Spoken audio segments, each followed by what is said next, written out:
লাঞ্চের পর দোকানে আসে দেখি আমার বিল্ডার ঘুমায় আছে, আমার চেয়ারে ঘুমায় আছে। বাপরে কি আলসা, গদ আলসা, বুঝছেন?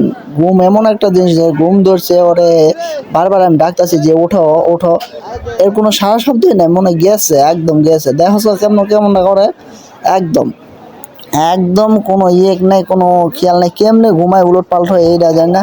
যাই হোক, সবাইকে আমার গ্রামের পেজে স্বাগতম, সবাই ভালো আছেন অবশ্যই। যাই হোক, ঘুম এমন একটা জিনিস যে ঘুম ধরলে সেই একমাত্র বুঝতে পারে যে কি কীরকম প্রভাব ফেলায় তার শরীরে। যাই হোক, ও আলসা, কিন্তু আমার জীবনে এমন আলসা বিড়াল খুবই কম দেখছি জীবনে। দেখো কেমন কেমন ওরা যেমনে রাখি অমনে ঘুমায়। আই রে, আহা, ঘুম ধরছে ওরে, প্রচুর ঘুম। আল্লাহ, কেমনে ঘুমায় শালার, ঘুম ধরছে না, সেই ঘুম ধরছে। যেমনি উলট পালট করে রাখি, আবার একটু পর ঘুমায় যাই।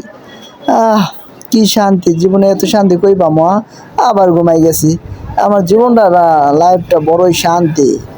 তো যাই হোক, ও মনে হয় ভাবতেছে মালিকটা এমন দিনে রেখে গেল, বাহ, খুব মজা মজা মজা পাইতাছে, অনেক মজা পাইতাছে।